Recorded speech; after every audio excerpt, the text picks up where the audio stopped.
সুপ্রিয় দর্শক শ্রোতা ভাই এবং বন্ধুগণ, ইতিমধ্যে আপনারা সংবাদ পেয়েছেন বাংলাদেশের জুলাই আগস্টের বিপ্লবের অগ্রসেনানী হাসনাত আবদুল্লাহ গাজীপুরে ব্যক্তিগত কাজে আসার পরে তিনি এখানে সন্ত্রাসী দ্বারা মারাত্মকভাবে জখম হয়েছেন, আক্রান্ত হয়েছেন। আমরা গাজীপুরবাসী হিসেবে অত্যন্ত লজ্জিত এবং আমরা অনুতপ্ত যে রাষ্ট্রকে যারা নেতৃত্ব দিয়ে জুলাই আগস্টের বিপ্লব সাধনের মধ্য দিয়ে যারা এই রাষ্ট্রকে স্বাধীন করে দিয়েছে, এরকম একজন রত্নতুল্য সন্তান যখন গাজীপুরের মাটিতে পা রাখেন, তখন তাদের উপর গাজীপুরবাসী যখন হামলা করে কিংবা গাজীপুরের কোনো মানুষ যখন তাদের উপর আক্রমণ করে, এটা আমরা গাজীপুরবাসী অত্যন্ত লজ্জিত, দুঃখিত, অনুতপ্ত এবং আমরা এই জন্য মারাত্মকভাবে ক্ষুব্ধ। আমরা প্রথমত প্রশাসনের দৃষ্টি আকর্ষণ করছি। নিশ্চয়ই প্রশাসনের ভাইরা ইতিমধ্যে দেখেছেন এই আক্রমণের সাথে কারা জড়িত। যারা এর সাথে জড়িত তারা নিষিদ্ধ দলের নিষিদ্ধ সংগঠনের সদস্য।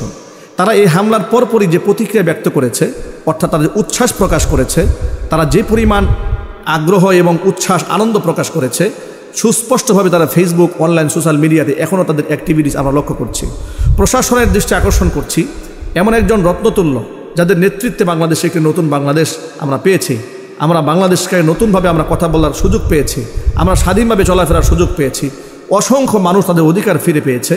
যাদের রক্তের বিনিময়ে, ঘামের বিনিময়ে, শ্রমের বিনিময়ে বাংলাদেশ পেয়েছি, এমন একজন রত্নতুল্য সন্তানকে গাজীপুরের মাটিতে যারা আক্রান্ত করেছে, যারা আঘাত করেছে, যারা তাকে হত্যা করার চেষ্টা করেছে, তাদের বিরুদ্ধে আপনারা কঠোর ব্যবস্থা গ্রহণ করুন। আমরা এর তীব্র নিন্দা জানাচ্ছি, প্রতিবাদ জানাচ্ছি। হাসনাত আবদুল্লাহ নিরাপত্তার জন্য রাষ্ট্রের কাছে আমরা আবেদন পেশ করছি। রাষ্ট্র যেন জুলাই আগস্টের এই বিপ্লবী সৈনিককে সর্বোচ্চ নিরাপত্তা দান করেন, কারণ হাসনাত আবদুল্লাহর মতো সন্তানরাই আমাদের আগামী দিনের ভবিষ্যৎ এবং রাষ্ট্রের কাণ্ডারি এবং যারা জালেমের বিরুদ্ধে সুস্পষ্ট বক্তব্য দিয়ে গোটা জাতিকে যারা সতর্ক করতে পেরেছে, সজাগ করতে পেরেছে, তারা রাষ্ট্রের মেধা, তারা এই রাষ্ট্রের সম্পদ, তাদেরকে বাঁচিয়ে রাখতে হবে। আমরা মহান আল্লাহ রাব্বুল আলামিনের দরবারে হাসনাত আবদুল্লাহর জন্য এবং তাদের শুভাকাঙ্ক্ষী, তার সহকর্মী যারা আছেন, সহযোদ্ধা আছেন, তাদের সকলের জন্য দোয়া করছি। আল্লাহ রাব্বুল আলামিন যেন নিরাপত্তার চাদরে তাদেরকে আবৃত করে রাখেন এবং যারা তাদেরকে হত্যা করতে চান, যারা তাদেরকে মারতে চান, প্রশাসনের দৃষ্টি আকর্ষণ করছি, তাদের সর্বোচ্চ শাস্তি তাদেরকে নিশ্চিত করে এদেশের মানুষের হৃদয়ের ক্ষোভকে আপনারা নিবারণ করবেন, আপনারা দায়িত্বশীল আচরণ করবেন, আমরা আপনাদের কাছে সেই প্রত্যাশা ব্যক্ত করছি। আইন শৃঙ্খলা রক্ষাকারী বাহিনীর অবনতি এতটাই হয়েছে যে আইন শৃঙ্খলা রক্ষাকারী বাহিনী ইচ্ছা করলে, তারা যদি চান, অপরাধীকে মাটি খুঁড়ে বের করে নিয়ে আসতে পারেন। সেই আইন শৃঙ্খলা বাহিনী আজকে তাদের কি হলো? আজকে দেখতে পাচ্ছি আমরা প্রকাশ্যে ছিনতাই হচ্ছে, রামদা নিয়ে ঘোরাফেরা হচ্ছে, মানুষ কুপাচ্ছে, গুলি করে মানুষ হত্যা করছে, চাপাতি দিয়ে হাত কেটে নিয়ে যাচ্ছে। প্রশাসন নীরব ভূমিকা পালন করছেন। প্রশাসন কি নীরব থাকলেই তাদের দায় দায়িত্ব থেকে তারা কি মুখ ফিরে নিতে পারবেন? আরো জোরে বলেন। বিগত স্বৈরাচারের আমলে যে অপকর্মগুলো তারা করেছে, উচিত ছিল যে এই সময় কিছু পাপের প্রায়শ্চিত্ত ভোগ করা। ঠিক কিনা জোরে বলেন। আর নিজেকে কিছুটা শুধরানো। যারা সুযোগ পেয়েছেন নিজেকে শুধরাবার, কিন্তু সুযোগ না পেয়ে আপনারা অবহেলা করছেন। অবশ্যই এই অবহেলার জবাব একদিন জাতির কাছে দিতে হবে। ঠিক কিনা? ১৫০০ বছর আগে নবী করিম সাল্লাল্লাহু আলাইহি সাল্লাম বলেছেন, সিনফানি মিন আহলিন নারি লাম আরহুমা। কিয়ামতের আগে কিছু লোকের আবির্ভাব ঘটবে, দুইটা শ্রেণী আসবে এর মধ্য থেকে, যারা জাহান্নামী হবে, জান্নাতের খুশবু নাকের মধ্যে ওরা পাবে না। এদের মধ্যে একটা শ্রেণী হচ্ছে পুরুষ, আরেকটা শ্রেণী হচ্ছে নারী। এই অপারেটর কই? এই বাম পাশের বক্সটা বন্ধ হয়ে গেছে, খেয়াল করছেন যে এটা চলতেছে না, যে এখন বন্ধ হয়ে গেছে। ঠিক করো, বাম পাশের বক্সে আওয়াজ দাও, বাজে না, কানেকশন পায় তো পায় না। সিনফানি মিন আহলিন নারি লাম আরহুমা। আল্লাহর নবী বলেন, কিয়ামতের আগে এমন দুইটা শ্রেণী আসবে পৃথিবীতে যাদেরকে আমি রাসূল আমার জমানায় দেখি নাই। এক নাম্বার হচ্ছে পুরুষ, রিজালুম বিআইদিহিম সিয়াতুন কাআযনাবিল বাকার, এমন কিছু পুরুষ আসবে পৃথিবীতে যাদের হাতে গরুর লেজের মতো লাঠি থাকবে। ইয়াদরিবুনা বিহান নাস, অন্যায়ভাবে সেই লাঠি দিয়ে তারা মানুষদেরকে আঘাত করবে। মুহাদ্দিসিনে কেরাম হাদিসের ব্যাখ্যা করে বলেছেন, এর এক নম্বর ব্যাখ্যা হচ্ছে শেষ জামানার প্রশাসনের দায়িত্বশীল ওই সমস্ত লোকেরা যারা বিনা অপরাধে মানুষের গায়ে হাত তুলে। আছে না নাই? থানায় নিয়ে রিমান্ডের নামে পিটায়া জাতিকে পঙ্গু করেছে, চোখ উপড়ায় নিয়েছে, হাতের নখ খুলে ফেলেছে, পিটিয়ে হাড় ভেঙে দিয়েছে। এরকম কাজ প্রশাসনের লোকেরা করে নাই? আলো জুড়ে বলেন। জেলখানায় 2018 সালে আমিও ছিলাম। মাহফিল মঞ্চ থেকে আমাকে নামিয়ে নিয়ে গেল এরকম ভর মজলিস থেকে। জিজ্ঞেস করলাম নিয়ে যাচ্ছেন কোথায়? বলে থানায়। অপরাধ? অপরাধ উপরের নির্দেশ। সকালবেলা আদালতে তুলেছে, মামলা দিয়েছে, আমার পকেটে 16টা ককটেল বোমা পাওয়া গেছে। এই ছিল স্বৈরাচারীর শাসন ব্যবস্থার ছোট্ট একটা নজিরা। এটা ছোট্ট একটা এক্সাম্পল মাত্র। এরকম হাজার হাজার এক্সাম্পল স্বৈরাচারীর আমলে আছে যে তারা নিষ্পাপ নিরপরাধ আলেমদেরকে বিশ্ববাসীর সামনে নিকৃষ্টভাবে উপস্থাপন করার জন্য নিজেরা নাটক সাজিয়ে তাদেরকে জঙ্গি হিসেবে উপস্থাপন করেছে।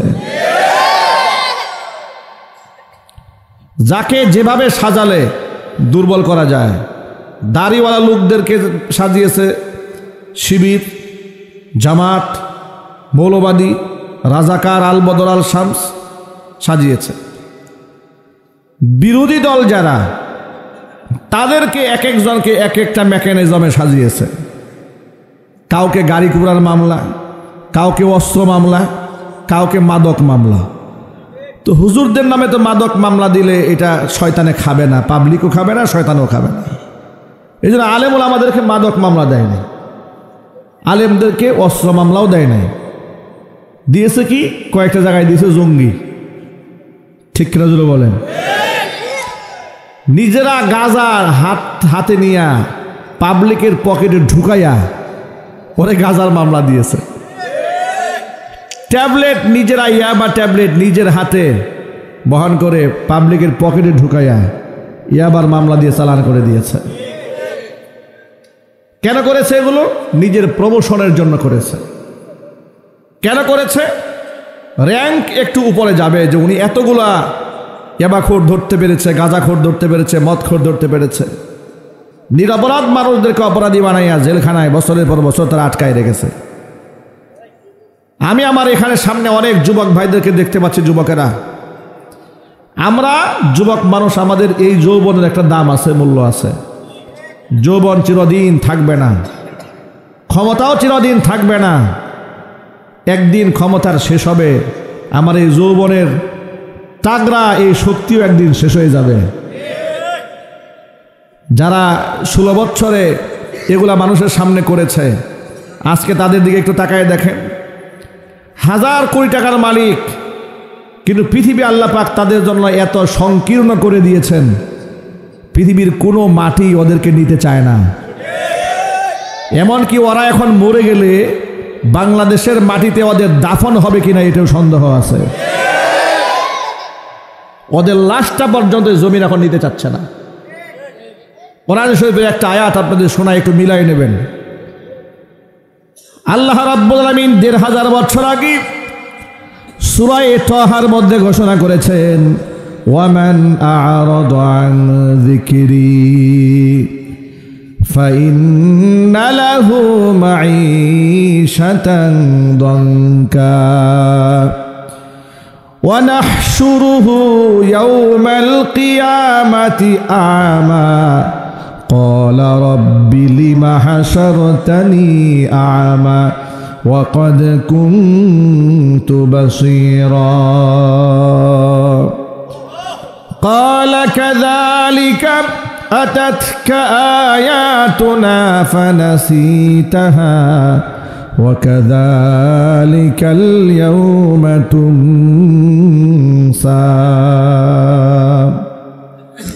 আমার কোরআন থেকে যারা দুনিয়াতে মুখ ফিরায় নেবে, এই পৃথিবীতে 1000 কোটি টাকার মালিকও যদি তারা হয়, শত ক্ষমতার মালিকও যদি তারা হয়, তাদের জীবনটা স্বাচ্ছন্দ্যপূর্ণ হবে না।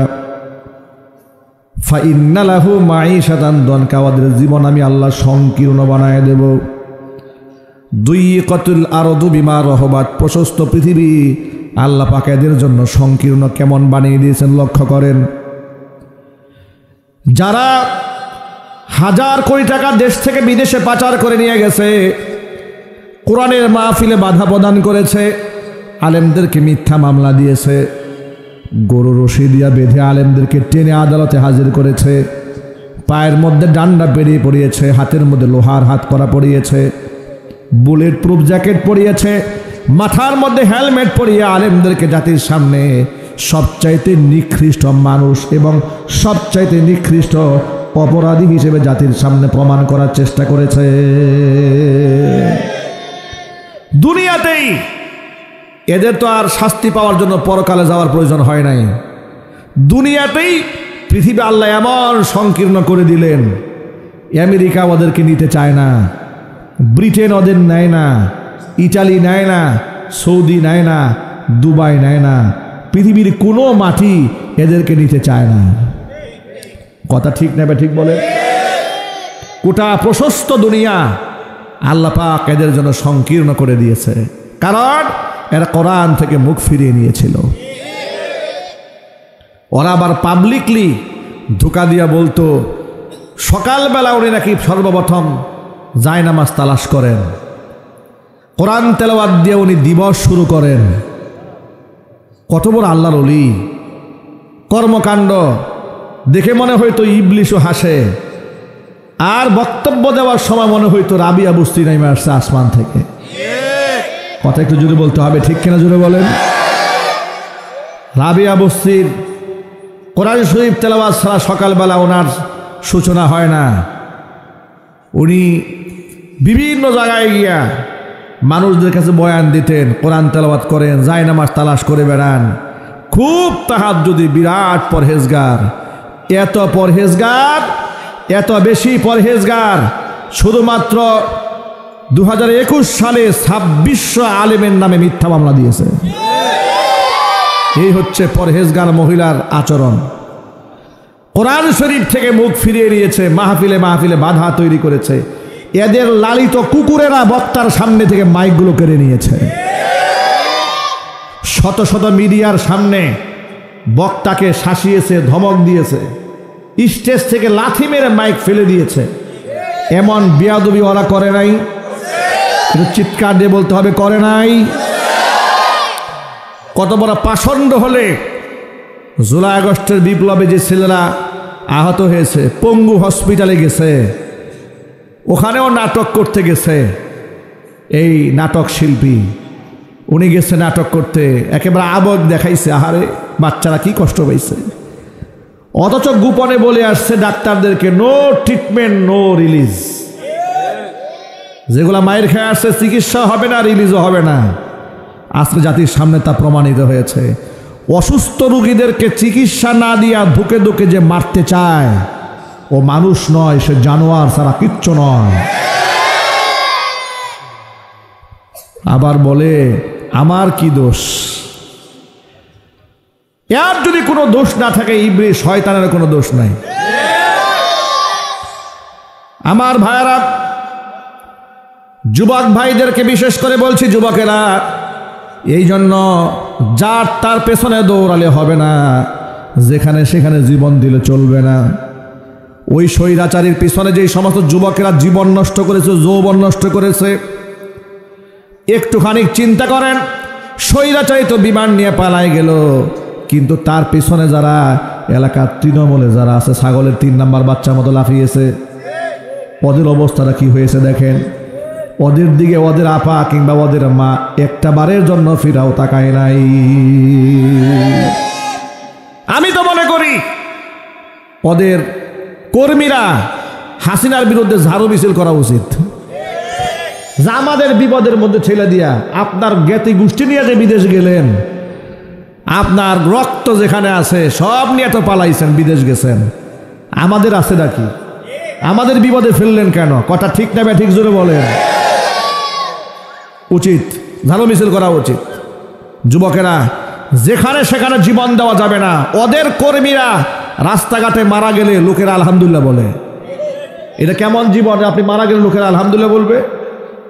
আপনি সেই দলের মুখে লাথি মারেন যে দলের রাজনীতি করলে মরার পরে লোকেরা আলহামদুলিল্লাহ বলে। ঠিক কিনা জুড়ে কর? ইন্নালিল্লাহ বলতে চায় না মানুষ।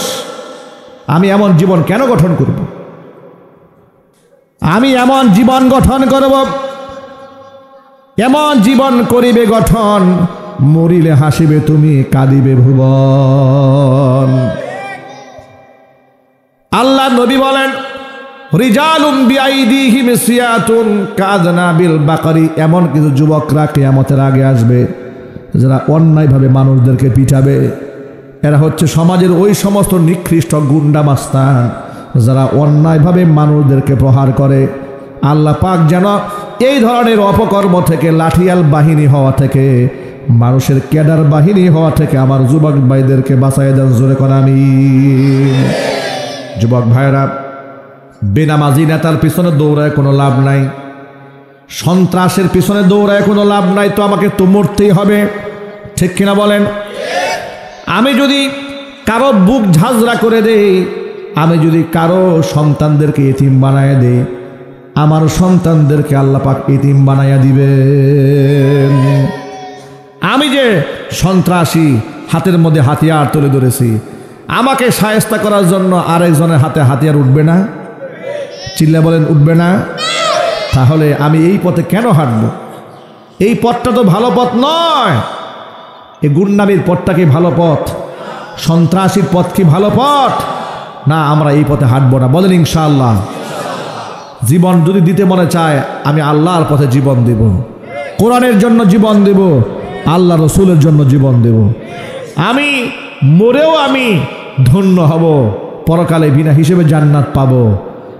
আর যদি আল্লাহর জন্য জীবন না দিয়া এই সমস্ত বেনামাজি, সুদখোর, ঘুষখোর, মিথ্যাবাদী, লম্পটদের পিছনে দৌড়ায় মরি, খাসিরাত দুনিয়া ওয়াল আখিরাত, দুনিয়াও শেষ, আখিরাতও শেষ। আল্লাহর হাবিব সাল্লাল্লাহু আলাইহি ওয়াসাল্লাম বলেছেন, রিজালুম বিআইদিহিম সিয়াতুন কাযনাবিল বাকরি। এই সমস্ত লোকদের হাতে থাকবে লাঠি, অন্যায়ভাবে মানুষদেরকে মারবে। আল্লাহ পাক যেন আমার যুবক ভাইদেরকে এমন সন্ত্রাসী কর্মকাণ্ড থেকে হেফাজত করেন। জোরে কোন আমিন। দ্বিতীয় নাম্বার হচ্ছে, এমন কিছু মহিলারা পৃথিবীতে আসবে, নিসাউন কাসিয়াতুন আরিয়াতুন মুমিলাতুন মাইলাতুন। এমন মেয়েরা দুনিয়াতে আসবে যে মেয়েরা পোশাক পরেও উলঙ্গ হয়ে থেকে যাবে। এমন পোশাক পরবে, পোশাক পরা যে কথা, না পরা একই কথা। মাইকের আওয়াজ বাহিরে যাচ্ছে, পয়েন্টটা আমার মা বোনরা গুরুত্ব সহকারে শুনবেন। মুহাদ্দিসিনে কেরাম হাদিসের দুইটা ব্যাখ্যা করেছেন। পোশাক পরে মানুষ উলঙ্গ কেমনে থাকে? পোশাক পরে উলঙ্গ থাকার একটা ব্যাখ্যা হচ্ছে, এত পাতলা পোশাক সে পরবে যে পোশাক পরার কারণে বাহির থেকে ভিতরে অঙ্গ প্রত্যঙ্গ দেখা যাবে। এটা একটা ব্যাখ্যা। আরেকটা ব্যাখ্যা হচ্ছে, পাতলা পোশাক নাও হতে পারে, পোশাক ভারীও হতে পারে। এত টাইট আর এত ফিটিংস, একদম বডি ফিট পোশাক আছে না ভাই? এই পোশাকগুলা মেয়েরা পরবে, এটা একটা আলামত।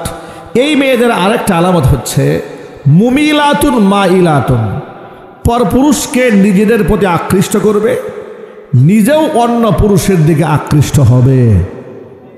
এটা তো এখন সমাজে ভুরি ভুরি, ঠিক না? ইন্টারনেট, ফেসবুক থাকার কারণে, টিকটক আইডি থাকার কারণে মেয়েরা নিজেকে খুব লাবণ্যময়ী করে সাজিয়ে গুছিয়ে পরপুরুষের সামনে উপস্থাপন করে মাত্র কয়টা পয়সার জন্য। নিজেরাও পরপুরুষের দিকে ঝুঁকে পরপুরুষের দিকে নিজেদেরকে আকৃষ্ট করে। ওই যে কয়েকদিন আগে দেখেছেন, ঢাকা মোহাম্মদপুর থেকে 11 বছরের এক মেয়ে হারিয়ে গেছে বলে গোটা দেশ তোলপাড় হয়ে গেল। পরের দিন পুলিশ খুঁজে দেখে কিসের হারাইছে, সে তো বয়ফ্রেন্ডের হাত ধরে পালায়ে গেছে। জিজ্ঞেস করা হলো আসলে কেমনে, পরিচয় কিভাবে হলো? বলে টিকটকে পরিচয় হয়েছে। ক্যান্সার রোগে আক্রান্ত মাকে ঘরের মধ্যে রেখে আসছে, টিকটক প্রেমিকার সাথে রাত্রি যাপন করার জন্য উত্তরবঙ্গের নওগাঁ চলে গেছে। নাউজুবিল্লাহি মিন যালিক। আমি সরকারকে বলবো, আপনারা তো সংস্কারের কাজ করতেছেন, আপনারা এক কাজ করেন, এই যে বিবাহের জন্য যে আপনারা 18 বছর নির্ধারণ করেছেন, এটা বড় জুলুম করা হয়েছে। মেয়েদের জন্য 18 বছর করার দরকার নাই, মেয়েরা বালেগা হয়ে গেলেই বিবাহের উপযুক্ত হয়ে যায়। কথা বলেন ঠিক কিনা বলেন? কিন্তু এটা সংশোধন করা উচিত। বাল্য বিবাহের নামে অসংখ্য শরীয়ত সম্মত কাজকে বাধা দেওয়া হচ্ছে, বাল্য বিবাহ ঠেকায় দেওয়া হচ্ছে, কিন্তু বাল্য প্রেম ঠেকাবার কোনো আইন নাই। কথা ঠিক নেবে ঠিক বলেন? আমার ভাইয়ারা, আল্লাহর হাবিব বলেন নিজেরাও তারা পরপুরুষের দিকে ঝুঁকে যাবে, পরপুরুষকে নিজেদের প্রতি আকৃষ্ট করবে। ওদের মাথার চুলের স্টাইলটা কেমন হবে শোনো। রুউসুহুন্না কাআসনিমাতিল বুখতিল মাইলা, মাথার চুলগুলা পার্লারিং করে উটের কুজের মতো উঁচা বানাবে, হেলে দুলে রাস্তায় চলতে থাকবে। নবীজি সাল্লাল্লাহু আলাইহি সাল্লাম বলেছেন, এই চরিত্রের মহিলাগুলা আর ওই চরিত্রের পুরুষগুলা লা ইয়াদখুলনাল জান্নাতা, জান্নাতে তো এরা প্রবেশ করবেই না। ওয়ালা ইয়াজিদনা রিহাহা, জান্নাতের খুশবু পর্যন্ত এরা নাকের মধ্যে পাবে না। ওয়া ইন্না রিহাহা লাতুজাদু মিন মাসিরাতি কাযা ওয়া কাযা, অথচ জান্নাতের সুঘ্রাণ এত এত দূরত্ব থেকে পাওয়া যাবে। অন্য একটা হাদিসে পাওয়া যায়, ওয়া ইন্না রিহাহা লাতুজাদু মিন মাসিরাতি 40 আমা, 40 বছরের দূরত্বের পর থেকে জান্নাতবাসী জান্নাতের সুঘ্রাণ নাকের মধ্যে পাবে।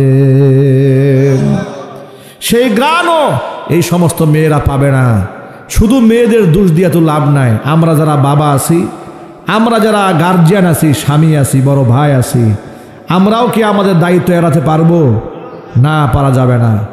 আল্লাহর নবী সাল্লাল্লাহু আলাইহি ওয়াসাল্লাম বলেছেন, সালাসাতুন কদ হাররামাল্লাহু আলাইহিমুল জান্নাহ, 3 শ্রেণীর মানুষের জন্য আল্লাহ পাক তার জান্নাতকে হারাম করে দিয়েছেন। 1 নাম্বার হচ্ছে মুদমিনুল খামরি, মদ যারা খায়, মদ যারা পান করে, তাদের জন্য আল্লাহর জান্নাত হারাম। আপনারা একটু জোর আওয়াজে বলবেন, জবাব দিয়া, দেশে মদখোর আছে না নাই? মদ নিষিদ্ধ হওয়ার দরকার আছে না নাই?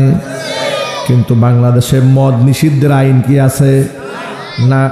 মাদক নিয়ন্ত্রণ আইন আছে, কিন্তু মাদক নিষিদ্ধের আইন নাই।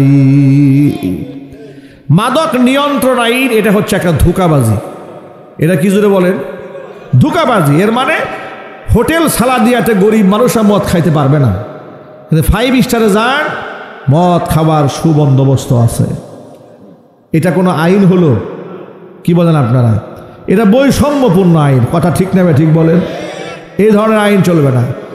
পায়খানা এটা টয়লেটে বসে খাওয়াও হারাম, এটা ডাইনিং টেবিলে বসে খাওয়াও হারাম। হারাম তো হারামই, আর হারাম তো এটা মানুষ বানায় না। হারাম ঘোষণা করেছেন কে? আল্লাহ। যেখানে হারাম করেছেন, বান্দা এটার লাইসেন্স দেয় কি করে? কি করে মদের লাইসেন্স দেয় দেশের মানুষ? নবীজি সাল্লাল্লাহু আলাইহি ওয়াসাল্লাম বলেছেন, জীবনে একবার যে ব্যক্তি মদ পান করবে, 1 ঢুক মদ পান করলে 40 দিন পর্যন্ত তার কোনো ইবাদত আল্লাহর কাছে কবুল হবে না। কোনো নামাজ, কোনো রোজা, কোনো হজ, কোনো যাকাত 40 দিনের মধ্যে, মানে মদ পান করে দেহকে এমন নাপাক বানিয়েছে, তওবা করলেও 40 দিনের সেজদা কোনো কাজে আসবে না। শখ করেও 1 ঢুক মদ খেতে পারবেন না, হারাম। বিবাহের অনুষ্ঠানে, বড় লোকের বিবাহের অনুষ্ঠানে মদের নাম পরিবর্তন করে নাম দিয়েছে অ্যালকোহল, বিয়ার, হুস্কি, এগুলো নাকি বিভিন্ন জায়গায় সার্ভ করা হয়। খাওয়া যাবে না। মদ চিরন্তন হারাম, আর এর মধ্যে কোনো সম্মান নাই, কোনো ইজ্জত নাই। মদখুরকে ঘরের বউ সম্মান দেয় না, মদখুর বাবাকে সন্তানরাও শ্রদ্ধা করে না, মদখুর নেতাকে কর্মীরাও শ্রদ্ধা করে না। কথা ঠিক কিনা বলেন? মদ কেন আপনি খাবেন? এর মধ্যে কি কল্যাণটা আছে? মদখোর রাত 3টা বাজে মদ খায় বাড়ি গেছে, ঘরের দরজা বউ খুলে দিয়েছে, বউকে মা বলে ডাক দিছে। কি বলেন? মা বলে ডাক দিছে। বউর মাথা ঠান্ডা আছে এখন? আর ঝাড়ু নিয়ে দাঁড়িয়েছে, গোলামের পুত গোলাম, তুই আমার মা বলে ডাক দিয়েছিস। মেজাজ খারাপ হয়ে গেছে। রাস্তার ড্রেনের মধ্যে গিয়ে পড়ছে, মদ খায়া, মাথা ঠিক নাই। ড্রেনের সাথে গিয়ে কথা বলে, কিরে ড্রেন, তুই নি সারাদিন রাস্তার সাইডে ছিলি, মাঝখানে কোন সময় আসলি? ড্রেন নাকি রাস্তার মাঝখানে চলে আসছে। স্ক্রুপ যে ঢিলা হয়ে গেছে, যে জিনিস খাইলে স্ক্রুপ ঢিলা হয়ে যায়, ওই জিনিস খাওয়া আল্লাহ তাআলা হারাম করে দিয়েছেন। কুল্লু মুস্কিরিন হারামুন, মাদকতা সৃষ্টিকারী প্রত্যেকটা খাবার হারাম। বান্দা এটা নিতে পারবে না। আল্লাহ তাআলা যেন আমার যুবকদেরকে হেফাজত করেন। ইদানিং দেখতে পাচ্ছি কিশোর গ্যাং তৈরি হচ্ছে, অল্প বয়সের ছেলেরা তারা সন্ত্রাস হয়ে যাচ্ছে। গ্যাং, 12-14 বছর ছেলেরা অস্ত্র নিয়ে ঘুরে বেড়ায়। এটা কত লজ্জাজনক কথা। যারা বাবা মা আছেন, আগে থেকে সতর্ক হন। সন্তান নষ্ট হওয়ার পরে তাবিজ কবজ দিয়ে তো কাজ হবে না। সন্তান নষ্ট হওয়ার আগে সন্তানকে কোরআন শেখান, হাদিস শেখান, ইসলাম শেখান, মসজিদের সাথে সম্পর্ক বানান, মাদ্রাসার সাথে সম্পর্ক তৈরি করে দেন। আপনার সন্তান গুন্ডামাস্তান হবে না। ঠিক কিনা জোরে বলেন? মাগুরাতে এক মাহফিলে গেলাম, যাওয়ার পরে এক ভদ্রলোক আসছেন, মুসাফা করে চোখের পানি ছেড়ে দিয়ে বলছে, হুজুর, দুঃখের কথা কি বলবো, আমার ছেলে ক্লাস 9-এ পড়ে, 9-এ পড়ুয়া ছেলে মদ পান করে। বলে, আমি আমার ঘরের দরজা বন্ধ করে আমার ছেলের পা ধরে বলছি, বাবা, আমি তোর বাবা হয়ে তোর পা ধরছি, আমার এলাকায় সম্মান আছে, ইজ্জত আছে, এলাকার মানুষ আমাকে থুতু মারবে, তোমার ছেলে মদ খায়, এর চাইতে লজ্জা আমার নাই। হুজুর, আমার ছেলেটাকে একটু দোয়া করে দিবেন। আমার ছেলেটাকে নিয়ে আসছে, পরে আমার কাছে নিয়ে আসছে। আমি কিছু নসিহতমূলক কথাবার্তা তাকে বলে দিয়েছি। আপনার সন্তান তো একদিনে মদখোর হয় নাই, একদিনে তো জুয়াখোর হয় নাই, একদিনেই মাস্তান হয় নাই। পৃথিবীর কোনো সন্তান মায়ের গর্ভ থেকে মদখোর হয়ে আসে না, সন্ত্রাস হয়ে আসে না, গুন্ডা মাস্তান হয়ে আসে না। আপনি আপনার সন্তানকে দ্বীনি শিক্ষা দিতে পারেন নাই, ইসলাম শেখাতে পারেন নাই, আল্লাহকে চেনাতে পারেন নাই, পরকাল চেনাতে ব্যর্থ হয়েছেন, যার দরুন সন্তান সন্ত্রাস হয়ে গিয়েছে। আমার সন্তান কার সাথে উঠা বসা করে, এই ব্যাপারটাকেও আমাকে খেয়াল করতে হবে। আমরা তো আমাদের প্রবাদ বাক্যে বলি, সৎ সঙ্গে স্বর্গবাস, অসৎ সঙ্গে সর্বনাশ। আলমার ও মা আমান আহাব্বা, হুজুর বলেছেন, এই পৃথিবীতে যার সাথে যার মহাব্বত, পরকালে তার সাথেই তার কিয়ামত। সন্তান কার সাথে উঠা বসা করছে, এটা আপনাকে বাবা মা হিসেবে অবশ্যই খেয়াল রাখতে হবে। দরকার আছে না নাই? মাদকের সাথে কোনোভাবেই জড়িয়ে যাওয়া যাবে না। মদ তো মানুষ অনেক পরে গিয়ে খায়, বিড়ি, সিগারেট, তামাক, এগুলা ছাড়তে হবে। ফেসবুক থাকার কারণে এখন দেখা যায় ছোট্ট ছোট বাচ্চারা প্রকাশ্য দিবালোকে সিগারেট পান করছে, ধূমপান করছে। আর ঢাকা শহরে দেখি পিচ্ছি পিচ্ছি ছেলেরা ঘাম দিয়ে নেশা করতেছে প্রকাশ্যে, রাজপথের মাঝখানে, কেউ কিছু বলে না। এরাই তো টুকাই মাস্তান ছিনতাইকারী হয়, এরাই তো সিরিয়াল কিলার হয়, 5,000 টাকার জন্য মানুষ খুন করে ফেলে। ঠিক কিনা বলে? আমার সামনে যারা বসে আছেন, আজকে ওয়াদা করবেন, জীবনে কোনোদিন একটা সিগারেট হাতে নেবেন না, ইনশাল্লাহ। ওয়াদা করে হাত তোলেন, বলেন, জীবনে কোনোদিন একটা বিড়ি, একটা সিগারেট শখ করেও হাতে নেব না, এটা পান করব না। আল্লাহ যেন আমল করার তৌফিক দান করেন। হাত নামান। বিড়ি খুরদের যে কি মহাব্বত একে অপরের প্রতি, বাপ রে বাপ। চা খাইতে গিয়ে বলে, গরম পানি দিয়ে ধুয়ে দেন, অন্যের ঠোঁট লাগছে, গরম পানি দিয়ে ধুয়ে ধুয়ে নিয়ে আসছে। আর বিড়ি খুরের কোনো ধোয়া নাই, মুসা নাই, একজনের ঠোঁট থেকে টান দিয়ে আরেকজন টানা শুরু করছে। কোনো গরম পানি নাই, কিচ্ছু নাই। কি মহাব্বত বিড়ির সাথে, কি বিড়ির। আল্লাহ হেদায়েত দান করুক, জোরে করে আমিন। 1 নাম্বার, মাদকের সাথে আমাদের সম্পর্ক থাকবে না, ইনশাল্লাহ বলেন। 2 নাম্বার, ওয়াল আকুব, পিতা মাতার অবাধ্য সন্তান যারা, তাদের জন্য আল্লাহর জান্নাত হারাম। বাবা মা বেঁচে আছে কার কার? হাত দেখি তো। বাবা বেঁচে আছে কার কার? আল্লাহ নেক হায়াত দারাজ করেন, হাত নামান। বাবা মা দুনিয়া থেকে চলে গেছে কার কার? হাত দেখি। আল্লাহ পাক জান্নাতুল ফেরদাউস দান করে, জোরে কোন আমিন। বাবা মা জান্নাতে যাওয়ার সিঁড়ি। বাবা মার সাথে নাফরমানি করা যাবে না, বেয়াদবি করা যাবে না, তাদের মরণের জন্য দোয়া করা যাবে না। এটা ভুলেও বলবেন না এই বুড়া মরে না কেন, বুড়ি মরে না কেন, ক্যাটার ক্যাটার আর ভাল লাগে না, এগুলো বলবেন না। নিজের পকেট থেকে স্বাচ্ছন্দ্যে বাপ মার পেছনে টাকা খরচ করবেন।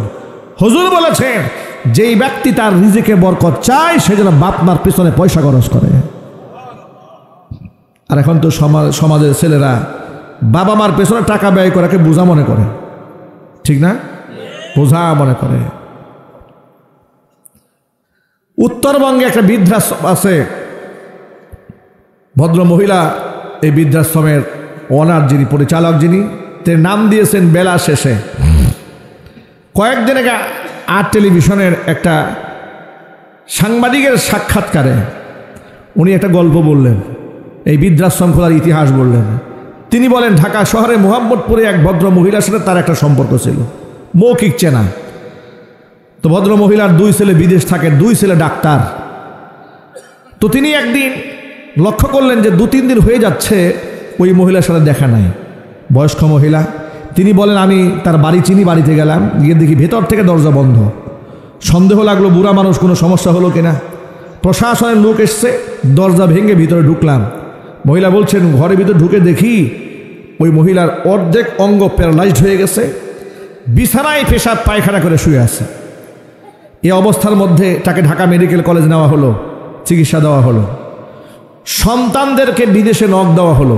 2 ছেলে ডাক্তার, বিদেশে ডক্টরি করে, তারা বিদেশ থেকে আসলেন।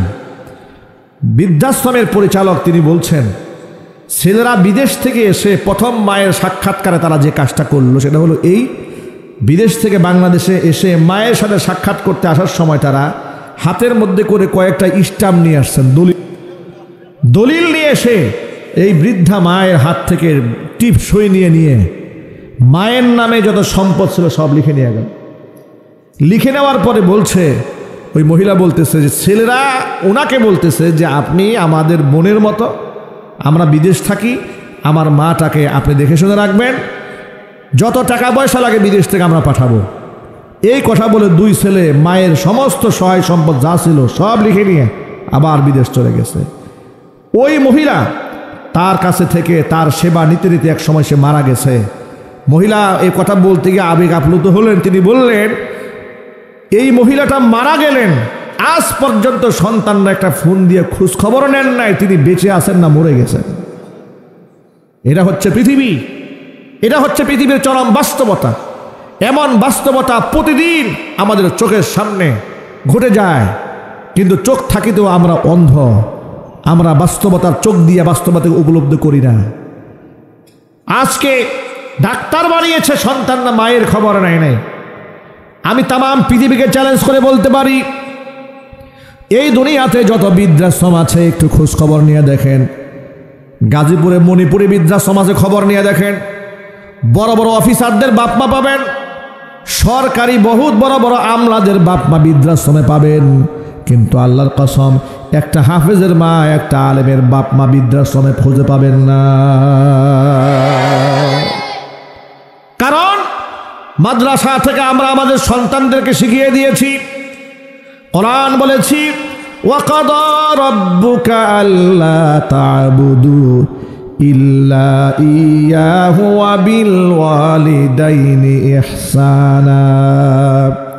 তোমার রবের নির্দেশ হলো ইবাদত করবে, গোলামি করবে একমাত্র আল্লাহর, আর আল্লাহর ইবাদতের পরে তোমরা বাপ মার সেবা করবে। জোরে কোন সুবহানাল্লাহ।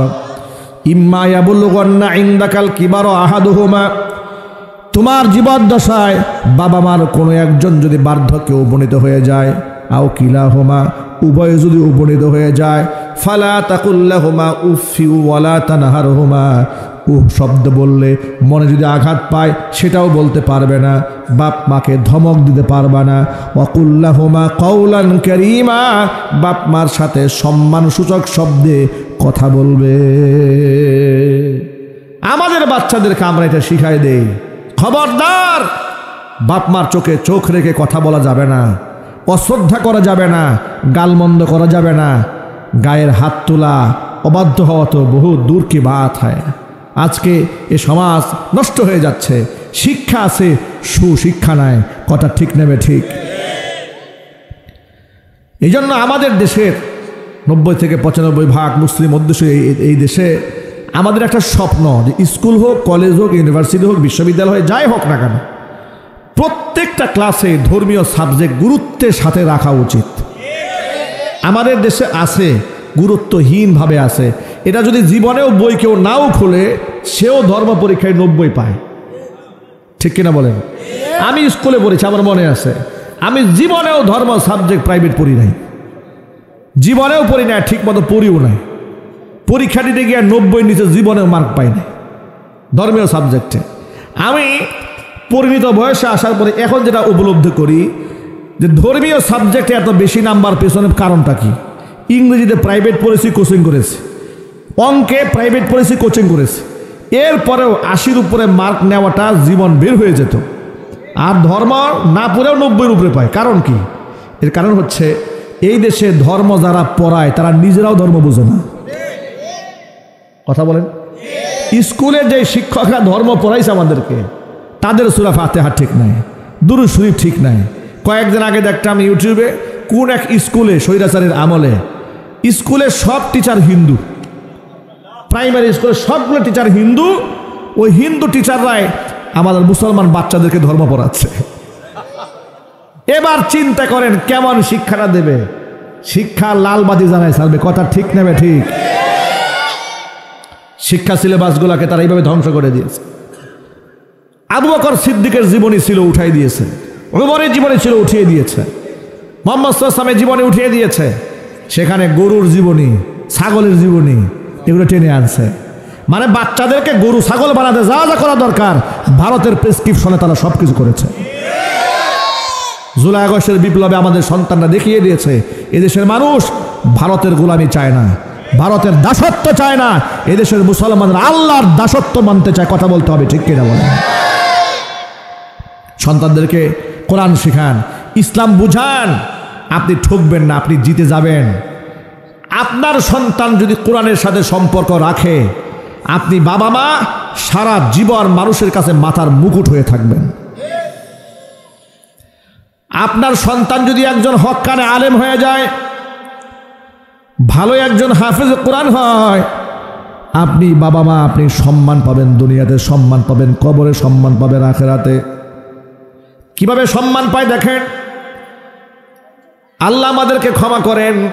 এজহার নিয়ামা, নিয়ামতের বহির প্রকাশ করছি, এটা লৌকিকতা নয়, বরত্বও নয়। এই দেশে বিদেশের অসংখ্য নারীরা, অসংখ্য পুরুষেরা অনেক সময় আমাদেরকে আবেগ আপ্লুত হয়ে বলতে থাকেন, কেমন মা আপনাদেরকে গর্ভে ধারণ করেছে। আবেগ, ভালোবাসা, মহব্বত, কেমন মা আপনাদেরকে গর্ভে ধারণ করেছে। আপনার মা গর্ভে রেখে, আপনাদেরকে গর্ভে রেখে কি আমল করেছিল, আমরাও সে আমল করতে চাই। আমাদের সন্তানদেরকে আমরা কোরআনের জন্য কোরবান করে দিতে চাই। আল্লাহু আকবার বলেন। বাবা মাও দোয়া পায়, সন্তান ভালো হলে বাপ মা দোয়া পায়। আর সন্তান খারাপ হলে সন্তান শুধু বদদোয়া পায় না, বাপ মা সহ 14 গোষ্ঠী সহ বদদোয়া পায়। বলে কোন শয়তানের ছেলে এটা, ঠিক কিনা বলেন? সমাজটাকে শেষ করে দিল। সন্তান যদি খারাপ হয়, বাবার কোনো অবদান মানুষ মনে রাখে না। তার সবচেয়ে বড় প্রমাণ হচ্ছে স্বৈরাচারী শেখ হাসিনা, ঠিক কিনা বলেন? এ কত বড় শয়তান হওয়ার কারণে 32 নম্বর বাড়ি ভাঙ্গা হয়েছে। এরপরে ডক্টর মোহাম্মদ ইউনুসকে জিজ্ঞেস করা হইল, বাড়ি ভাঙ্গা হলো আপনার মতামত কি? ডক্টর মোহাম্মদ ইউনুস বললেন, এটা বঙ্গবন্ধুর মেয়েরকে জিজ্ঞেস করেন। এর সাথে সুন্দর জবাব কি আর আছে? বুড়া মানুষ, কি ট্যালেন্ট দেখছেন, মাল্টি ট্যালেন্ট। জবাবটা দিয়েছেন কি? ভাই এটা আমি জানি না, 32 আমার বাড়ি কেন ভাঙছে, এর ওর মেয়েরকে জিজ্ঞেস করেন। উনি সব বলতে পারবে কেন হয়েছে।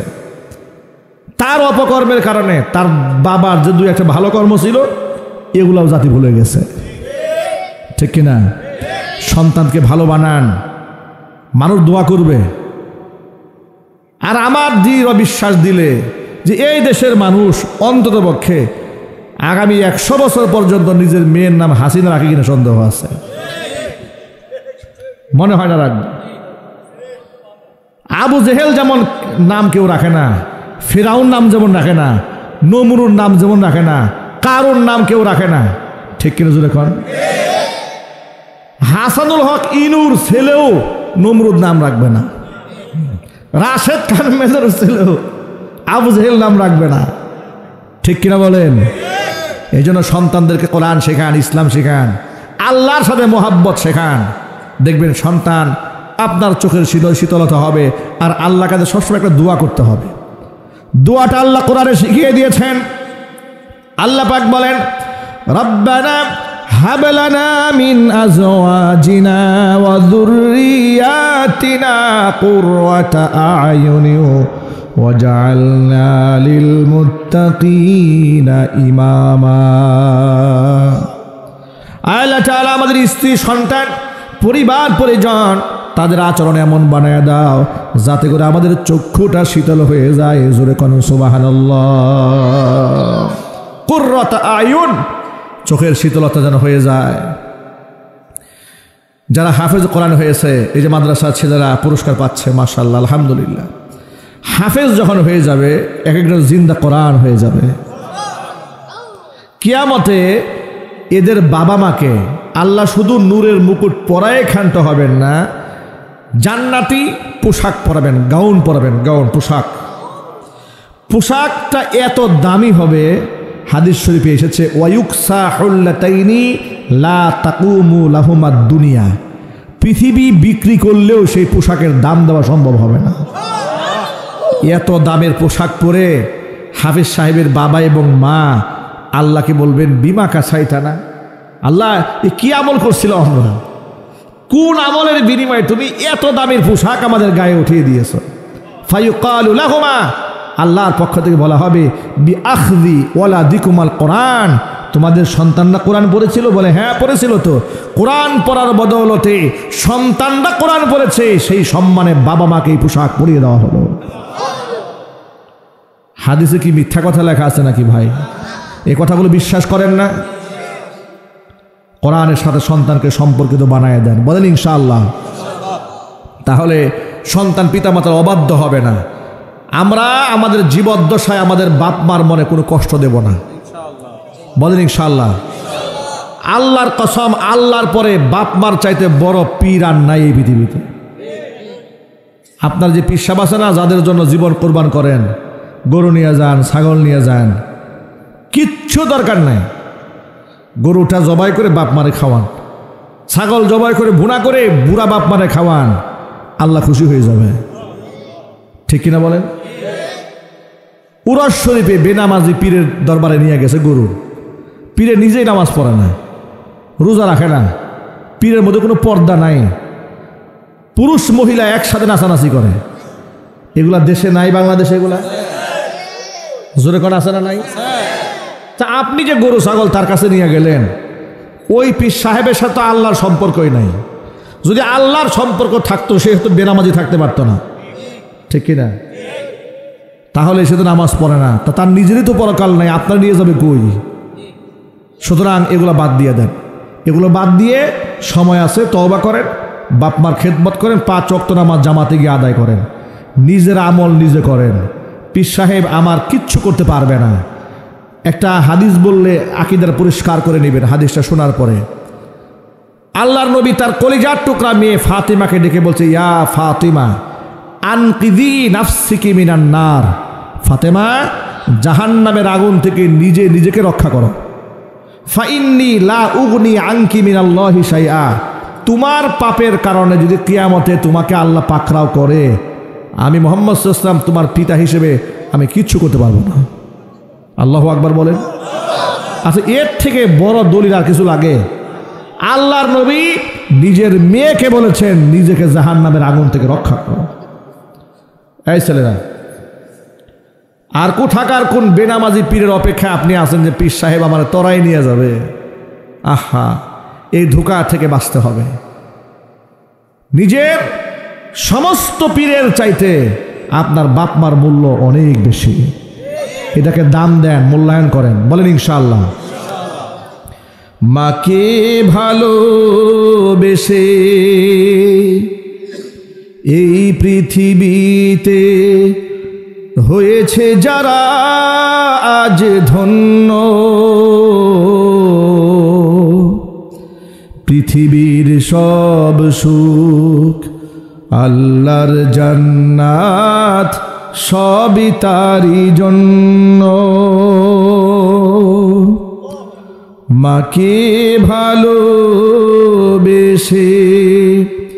এই পৃথিবীতে হয়েছে যারা আজ ধন্য, পৃথিবীর সব সুখ আল্লাহর জান্নাত সবই তারই জন্য।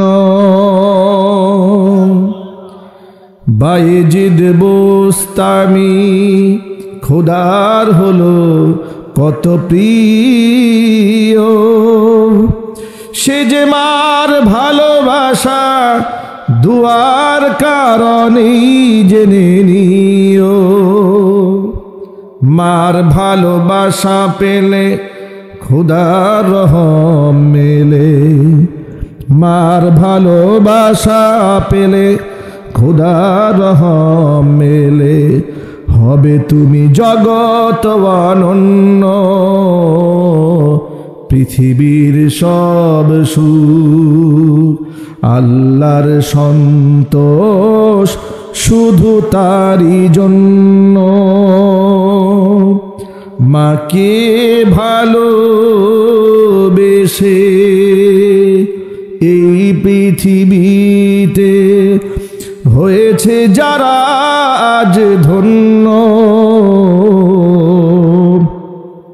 পৃথিবীর সব সুখ আল্লাহর সন্তোষ শুধু তারই জন্য।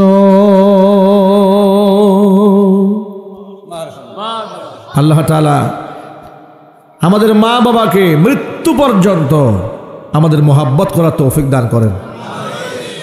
তারা আল্লাহ রহমত, তারা জান্নাতে যাওয়ার সিঁড়ি, এই সিঁড়ি ভাঙা যাবে না, এই সিঁড়ি নষ্ট করা যাবে না, মনে থাকবেন ভাই ইনশাল্লাহ। তাহলে বাবা মার অবাধ্য যারা হয় তাদের জন্য আল্লাহর জান্নাত হারাম। 3 নম্বরে আল্লাহ নবী বলেন, ওয়াদ্দাইয়ুসুল্লাযী ইউকিরু ফি আহাদিহিল খাবাস, ওই দাইয়ুস পুরুষ, যে দাইয়ুস পুরুষ তার অধীনস্থ নারীদেরকে বেপর্দায় চালায়।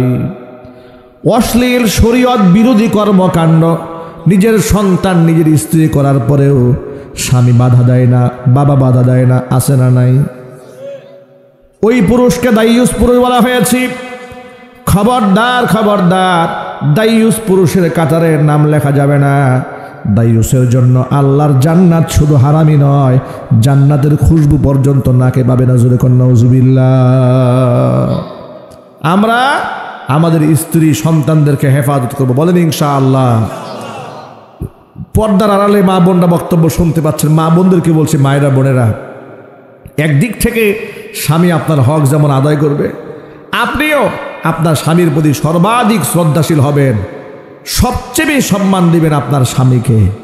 নবী করিম সাল্লাল্লাহু আলাইহি ওয়াসাল্লাম বলেছেন, লাউ কুনতু আমিরান আহাদান ইয়াসজুদা লিগাইরিল্লাহ, এই পৃথিবীতে আল্লাহ ছাড়া অন্য কাউকে সেজদা করার হুকুম যদি এই পৃথিবীতে মানুষকে দিতাম, লা আমারতুল মারআতা আন তাসজুদা লিজাওজিহা, মহিলাদেরকে নির্দেশ দিতাম তারা যেন স্বামীর পায়ে সেজদা দেয়। আল্লাহর নবী এবার কসম করে বলেন, ওয়াল্লাহি, আল্লাহর কসম করে বলি, লা তুআদ্দিল মারআতু হাক্কা রাব্বিহা হাত্তা তুআদ্দিয়া হাক্কা যাওজিহা, একটা নারী ততক্ষণ সে তার রবের হক আদায় করতে পারে না যতক্ষণ সে স্বামীর হক না আদায় করে। স্বামীর হকের ব্যাপারে যত্নবান হতে হবে, বর্তমানে ডিভোর্স বাড়তেছে, তালাক বাড়তেছে, ঠিক কিনা যদি বলেন? স্বামীর অবাধ্য হওয়ার কারণে, স্বামীর কি হওয়ার কারণে? অবাধ্য হওয়ার কারণে। নবী করিম সাল্লাল্লাহু আলাইহি ওয়াসাল্লাম বলেছেন, ইত্তলাতু ফিল জান্নাহ, আমি জান্নাতে উকি মারলাম, আমি দেখি জান্নাতে কারা।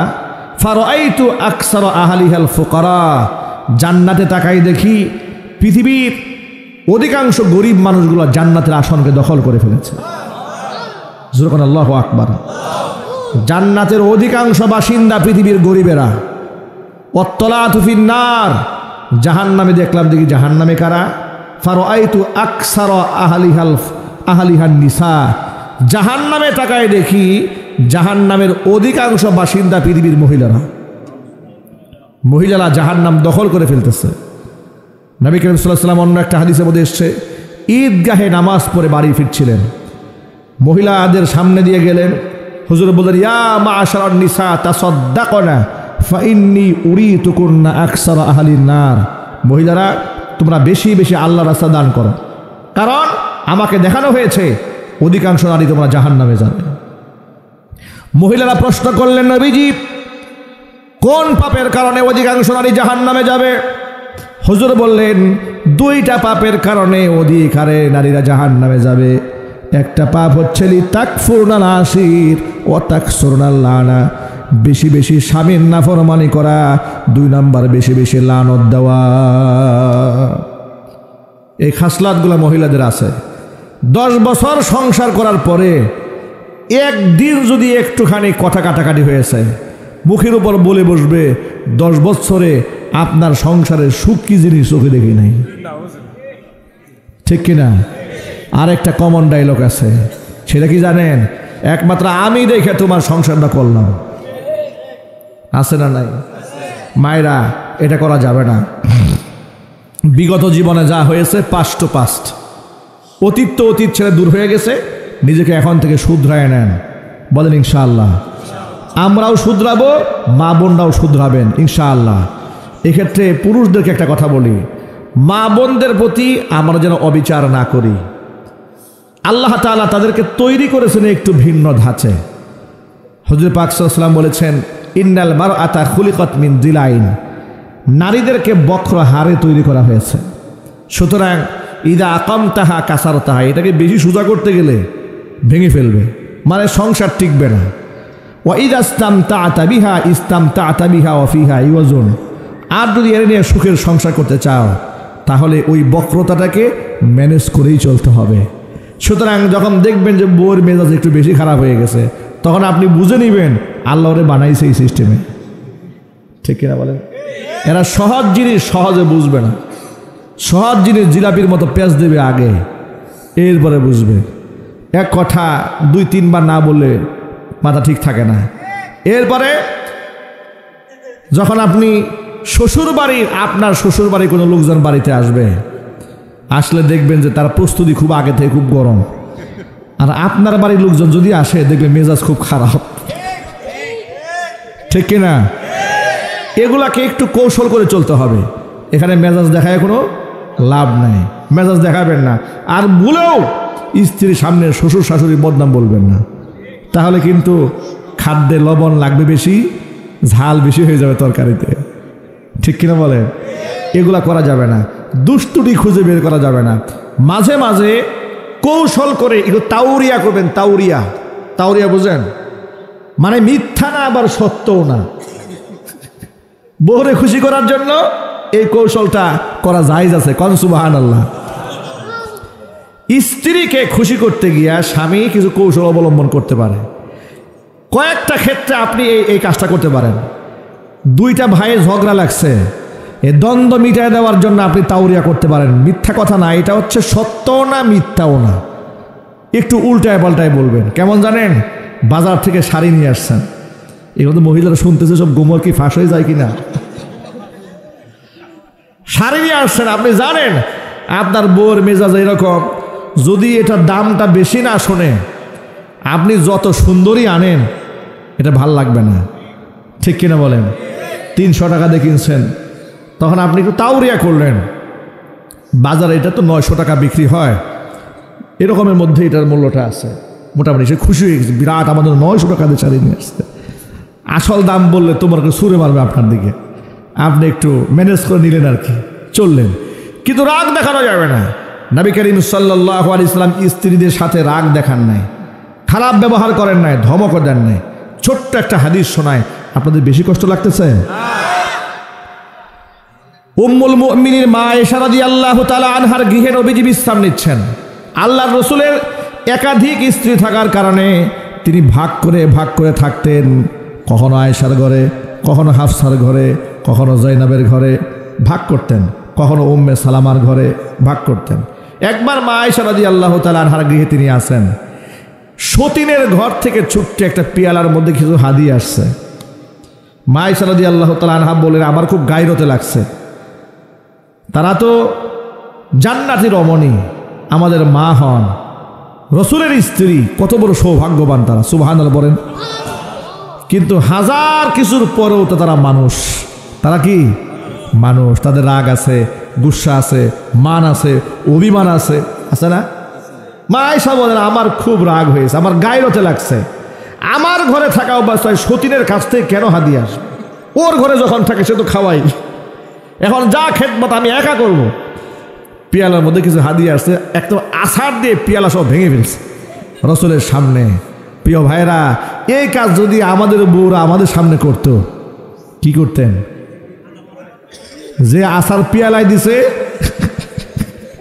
ওই রকম একটা আসার তারও দিতেন, ঠিক কিনা? মা আয়েশা কি বলেন শোনেন। মা আয়েশা হুজুরের প্রশংসা করে বলেন যে আমার বয়স তখন একটু কম ছিল, আমি আবেগী ছিলাম, আমি আসার মেরে পিয়ালা ভেঙে ফেললাম। দেখলাম আল্লাহর নবী আমার প্রতি সামান্যতম রাগ হয়ে একটু ভুরু কুঞ্চিত করলেন না, আমাকে গালিও দিলেন না।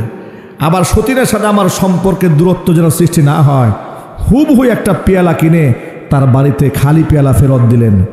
রসুল বুঝতেই দিলেন না যে আমি পেয়ালা ভেঙে ফেলেছি। আল্লাহু আকবার বলে। যারা একাধিক বিবাহ করতে চান, এই ভারসাম্য আগে শেখেন। খালি একাধিক বিবাহ করা সুন্নত, কিন্তু এটা মেনটেন করা যে কত কঠিন এটা আগে বুঝতে হবে। যাদের সামর্থ্য আছে এরা বিবাহ করে না, যাদের সামর্থ্য নাই এরা করে 6টা। কোনাবাড়ি জেলখানা রোডের মাথায় এক রিক্সাওয়ালাকে দেখি 3 মহিলা কলারে ধরছে। কয়জনে? 3 জনে, এখানে ধরছে, একজনের পিছনে ধরছে, একজন এই পাশে ধরছে। আমি রাস্তা দিয়ে যাচ্ছি, দেখলাম কি বেইজ্জত কারবার। 3 মহিলা রিক্সাওয়ালাকে টেনে হিসতে নামাইছে, সব মানুষ জমা হয়ে গেছে। আমি জিজ্ঞেস করলাম, ভাই কি হয়েছে এখানে? হুজুর আর বলবেন না, এক রিক্সাওয়ালার 3 বউয়ে এরে ধরছে। এ যেখানে যায় সেখানে একটা করে বিয়ে করে, বিয়ে করার পরে বউকে ওখানে ফালাই রেখে চলে আসে, পরে বিয়ে আরেকটা করে। সে ঢাকাতে বিয়ে করছে একটা, সাভারে করছে একটা, গাজীপুরে করছে একটা। কিভাবে 3 বউ নেটওয়ার্ক মিলছে একসাথে, 3 জনে ষড়যন্ত্র করে এক জায়গায় আটকাইছে যে আরে ধর এত আরেক জেলায় গিয়ে আরেকটা বিবাহ করবে। শুধুমাত্র বিবাহ করলে হবে না, এদের হক আদায় করতে হবে। নবী করিম সাল্লাল্লাহু আলাইহি ওয়াসাল্লাম বলেছেন, একাধিক স্ত্রীর মধ্যে যারা সমতা রক্ষা না করে, কিয়ামতের দিন অর্ধ অঙ্গ প্যারালাইজড অবস্থায় হাসরের ময়দানে রবের সামনে তারা দাঁড়াবে। যুরকুন নাউযুবিল্লাহি মিন যালিক। ভাইরা আমার, আল্লাহর নবী মা আয়েশার সাথে রাগ দেখান নাই, গুসা করেন নাই। সুতরাং সুন্নত শুধু মুখে দাড়ি রাখা নয়, শুধু মাথায় টুপি দেওয়া সুন্নত নয়, তাহাজ্জুদের আদায়টাই সুন্নত নয়, বাস্তবিক জীবনে স্ত্রীর সাথে সুন্দর আচরণ করাও সুন্নত। এই কথাগুলো মনে থাকবে না ইনশাল্লাহ? আল্লাহ পাক আমাদেরকে আমল করার তৌফিক দান করেন, জোরে করে আমিন। আমাদের মায়েরা বোনেরা আমাদের হক আদায় করবেন, আমরাও আমাদের স্ত্রীদের হক আদায় করব। আমরা দাইয়ুসের কাতারে আমাদের নাম লেখাতে চাই না। আল্লাহ তাআলা যেন সকলকে হেফাজত করেন, জোরে করে আমিন। সামনে রমজান আসতেছি, মায়েদের জন্য আর কয়েকটা কথা। আল্লাহর নবী বলেন, আল মারআতু ইযা সাল্লাত খামসাহা, মহিলা যদি 5 ওয়াক্ত নামাজ ঠিক মতো আদায় করে, ও সামাদ শাহরাহা, রমজানের মাসে রোজা রাখে, ও আতাআত বালাহা, স্বামীর আনুগত্য করে, ও আহসানাত ফারজাহা, সতীত্বের হিফাজত করে, তাদখুলু বিআইয়ি বাবিন মিন আবওয়াবিল জান্নাতি শাআতি ইয়াউমাল কিয়ামা, কিয়ামতের দিন জান্নাতের 8টি দরজার যেই দরজা দিয়ে খুশি ওই দরজা দিয়ে নারী আল্লাহর জান্নাতে চলে যাবে। 5 ওয়াক্ত নামাজ পড়তে হবে, রমজানে রোজা রাখতে হবে। আমরা তো রমজান রোজা রাখবো তো ইনশাল্লাহ। কারা কারা রাখবেন হাত দেখি উজা করেন। আল্লাহ কবুল করেন, জোরে করেন আমিন। কতগুলো রাখবেন রোজা ইনশাল্লাহ বলেন? সবগুলো রোজা, সাহারি, তারাবি, ইফতার আমরা সুন্নাহ মোতাবেক পালন করব, বলি ইনশাআল্লাহ। হাত নামান, হাত নামান। ভাইয়ের আমার, রমজানে কোরআন তেলাওয়াত করব অনেক বেশি, নিজেরাও করব, স্ত্রী সন্তানদেরকে কোরআন তেলাওয়াতে আমরা উদ্বুদ্ধ করব। ইফতারের আইটেম কমায় ফেলবো, সাহারির আইটেম কমিয়ে ফেলবো, ইবাদতের আইটেম বাড়াই দেব। আমরা কিন্তু খাবার আইটেম জন্মের খাওয়া খাই রমজানে। রমজানের আগে থাকে 82 কেজি, রমজানের পরে হয়েছে 86 কেজি। ঠিক কিনা বলেন? ব্যবসায়ীরাও বুঝে ফেলছে যে এটা এমন জাতি, নির্লজ্জ জাতি, এরা 11 মাস খায় না, জন্মে খাওয়া রোজার মাসে খায়। এই জন্য পেঁয়াজের দাম বাড়াই দেয়, আলুর দাম বাড়িয়ে দেয়, খেজুরের দাম বাড়িয়ে দেয়। এটা একটা নির্লজ্জ জাতি। পৃথিবীর মধ্যে একমাত্র দেশ বাংলাদেশ, রমজান মাসে দ্রব্যমূল্যের দাম বাড়ে। নাউজুবিল্লাহ বলেন। আল্লাহ তাআলা ব্যবসায়ীদেরকে হেদায়েত দান করুক, এদের লোভ লালসা থেকে বেঁচে থাকার তৌফিক দান করেন। নেককার ব্যবসায়ী, আমানতদার যারা, তাদের হাসর হবে নবীদের সাথে। আর যারা কৃত্রিম ক্রাইসিস তৈরি করে, এদের হাসর হবে কারুনের সাথে। নাউজুবিল্লাহ পড়েন। ইউহশারুত তুজ্জারু ইয়াওমাল কিয়ামাতি ফুজ্জারান ইল্লা মান ইত্তাকা ওয়া সাদ্দাকা। ব্যবসায়ীদের হাসর কিয়ামতে হবে পাপিষ্ঠদের সাথে, তবে যারা তাকওয়াবান, যারা সত্যবাদী, আমানতদার, এদের হাসর হবে নবীদের সাথে। আল্লাহ তাআলা আমার ব্যবসায়ীদেরকে হেফাজত করেন। আমরা দোয়া করবো আল্লাহর কাছে, হে আল্লাহ, রমজান পর্যন্ত তুমি আমাদের নেক হায়াত দারাজ করো। আমাদের মধ্যে যারা অসুস্থ আছেন, আল্লাহ তাআলা সকলকে পরিপূর্ণ শেফা দান করেন। জোরে কোন আমিন। দুরূদ শরীফ পড়েন। আল্লাহুম্মা সাল্লি আলা মুহাম্মাদ ওয়া আলা আলি মুহাম্মাদ কামা সাল্লাইতা আলা ইব্রাহিম ওয়া আলা আলি ইব্রাহিম ইন্নাকা হামিদুম মাজিদ। আল্লাহুম্মা বারিক আলা মুহাম্মাদ ওয়া আলা আলি মুহাম্মাদ কামা বারাকতা আলা ইব্রাহিম ওয়া আলা আলি ইব্রাহিম ইন্নাকা হামিদুম মাজিদ।